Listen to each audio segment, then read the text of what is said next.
একটি মোবাইল ফোনের কিস্তি নিয়ে বিবাদের জেরে একই পরিবারের 3 জনের মৃত্যু হয়েছে। ঘটনাটি খুবই মর্মান্তিক। এমনকি এই ঘটনাটি আমাদেরকে একটি সতর্ক বার্তা দিয়ে যায়। ঘটনাটি সম্পূর্ণ জানতে ভিডিওটি শুরু থেকে শেষ পর্যন্ত দেখুন।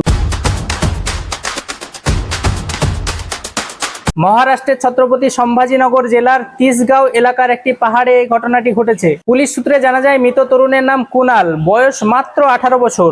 সম্প্রতি সে একটি আইফোন কেনে এবং সেই আইফোনের কিস্তি দেবার জন্য তার বাবা মার সঙ্গে কিছুদিন ধরে তার মনোমালিন্য হয়। কুনালের বাবা তাকে জানিয়েছিলেন যে তার পরিবারের আর্থিক অবস্থা খারাপ হওয়ার জন্য এই ফোনটির কিস্তি সে দিতে পারবে না। কিন্তু এই বিষয়টি নিয়ে কুনাল খুব রেগে যায় এবং পরবর্তীতে তার বাবা মায়ের সঙ্গে ঝগড়া করে সে পাহাড়ের দিকে চলে যায়। কুনালের বাবা মাও তার ছেলের পিছন পিছন ছুটতে থাকে। পাহাড়ে গিয়ে তারা দেখেন যে তাদের ছেলে এমন একটি জায়গায় অবস্থান করেছে যেখানে তার বিপদ হতে পারে। বাবা মা ছেলেকে শান্ত করার জন্য চেষ্টা করছিল এবং তাকে বারবার বাড়ি ফিরে আসার জন্য অনুরোধ করছিল।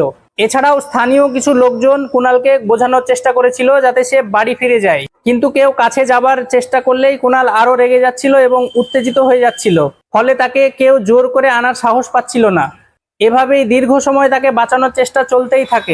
প্রায় 3 ঘন্টা ধরে তার বাবা মা এবং স্থানীয় লোকজন কুনালকে বোঝানোর চেষ্টা করে এবং তাকে শান্ত করার চেষ্টা করে, কিন্তু পরিস্থিতি নিয়ন্ত্রণের বাইরে চলে যায়। কুনালের বাবা তাকে ধরতে গেলে সঙ্গে সঙ্গে তারা দুজনেই পাহাড় থেকে পড়ে যায়।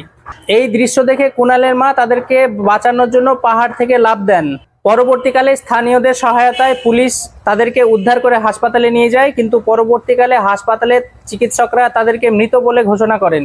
মাত্র একটি ফোনের কিস্তির জন্য শুরু হওয়া বিপদ শেষ পর্যন্ত তাদের পরিবারের 3টি প্রাণ কেড়ে নিল।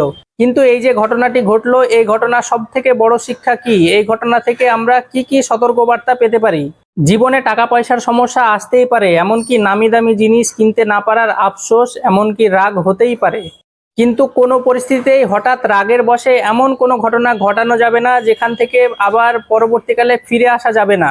অভিভাবকদের একটি বিষয় মাথায় রাখতে হবে, যদি সন্তান কখনো রেগে যায় তাহলে তার সঙ্গে কখনোই উগ্রভাবে কথা বলতে হবে না। তার সঙ্গে সবসময় শান্তভাবে কথা বলে তাকে বুঝিয়ে রাখতে হবে। আর একটা জিনিস, আপনি অভিভাবক হিসাবে আপনার ছেলে মেয়েকে ছোট থেকেই এমনভাবে প্রস্তুত করুন যাতে সে বড় হয়ে কোনো অন্যায় আবদার না করে।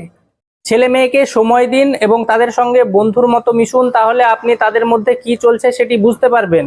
সবশেষে মনে রাখবেন, একটি ফোন, একটি কিস্তি, এমনকি আপনার পারিবারিক বিবাদ একটি মানুষের জীবনের থেকে বেশি বড় নয়। তাই রাগের মাথায় কোনো সিদ্ধান্ত নয়, একটু থামুন, শান্ত হন, তারপরে কথা বলুন। এই বার্তাটি আপনার পরিচিত সকলের মাঝে শেয়ার করে দিন যাতে তারা সতর্ক হতে পারে। এই একটি ভিডিও অনেকগুলো পরিবারকে বাঁচিয়ে দিতে পারে। ভিডিওটি দেখে উপকৃত হলে অবশ্যই লাইক করবেন এবং এই ঘটনা সম্পর্কে আপনার কি মতামত অবশ্যই কমেন্ট করে জানাবেন। এরকম আরও প্রয়োজনীয় ও সতর্কতামূলক ভিডিও পেতে আমার এই সতর্ক সংকেত চ্যানেলটি সাবস্ক্রাইব করতে ভুলবেন না। জয় হিন্দ।